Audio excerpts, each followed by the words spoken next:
Bonjour à tous, c'est Doc Geofan et bienvenue dans cette toute nouvelle série Earth. Chaque épisode, 3 photos intrigantes de la Terre sont analysées. Ne tardons pas et commençons tout de suite.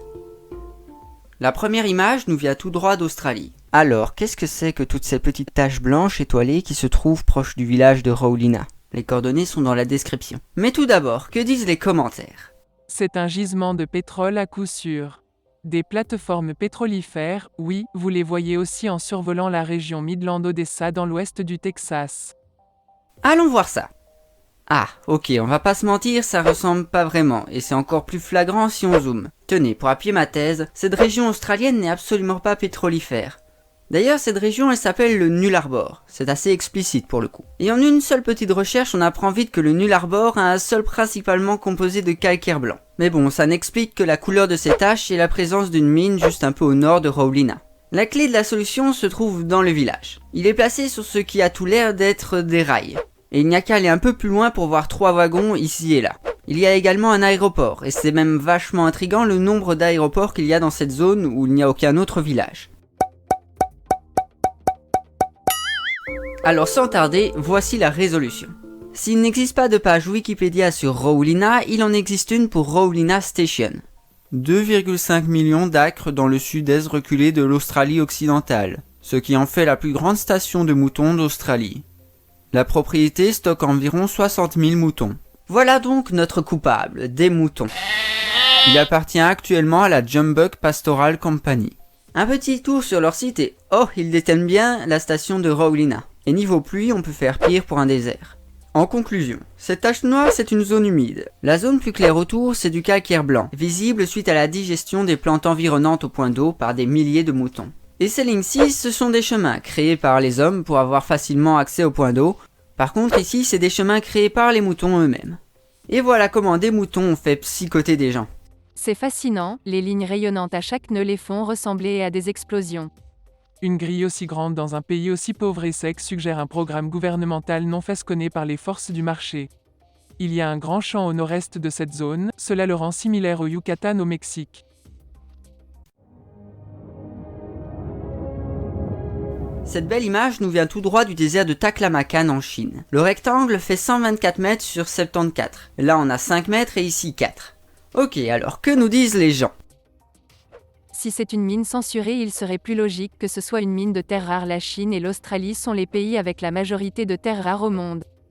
Alors première chose, une censure sous Google Earth ça ressemble plutôt à un gros cache tout noir bien dégueulasse ou à un floutage. Ici il n'en est rien. Et ce n'est pas non plus une mine, déjà ça n'y ressemble pas, et il n'y a aucune machine minière, rien, pas un camion. Et avec Google Earth, on peut remonter le temps. Génial! Va-t-on voir la création de ce truc? Ce serait trop beau. En 2005, sur la première photo du site, rien ne change. Attendez, on me dit à l'oreillette que des photos plus anciennes existent. Et oui, en dézoomant, on a ici une photo de 1984. Bon, par contre, vous allez devoir vous contenter de cette image dégueulasse, et de ma parole en vous disant qu'à part la colorimétrie et les jeux d'ombre, le rectangle est le même. Bon, dans les commentaires postés sous l'image, 2 hypothèses sont avancées. Le résultat d'une subsidence et un terril. Alors je vais vite passer sur le premier.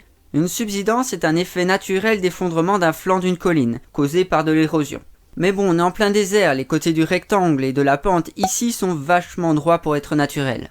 Deuxième hypothèse, ce serait des déchets miniers. Petit problème, ça ne ressemble pas à un dépôt minier classique, et la mine la plus proche se trouve à 21 km. Pourquoi est-ce qu'ils iraient mettre des déchets dans des montagnes à 21 km? Et pourquoi est-ce qu'ils rangeraient tout ça en forme rectangulaire et qu'ils détruiraient la montagne à côté pour que ce soit plat? Il me semble donc que cette hypothèse-là n'est pas la bonne non plus. Voilà mon hypothèse. Du côté des autres mines, j'ai trouvé plusieurs autres rectangles similaires aux nôtres. Ils ont tous une dimension similaire, sont à quelques centaines de mètres des installations humaines, et certains comprennent un bâtiment. On en trouve même à un demi-kilomètre de notre truc, accompagné de 5 petits renfoncements. De plus, il est étrange de ne trouver aucune machine minière ni aucune voiture sur tous ces sites miniers aux alentours. Les plus perspicaces d'entre vous ont déjà compris, mais aucune voiture ni camion, des chemins que les dunes sont en train de s'approprier, il s'agit d'un chantier abandonné.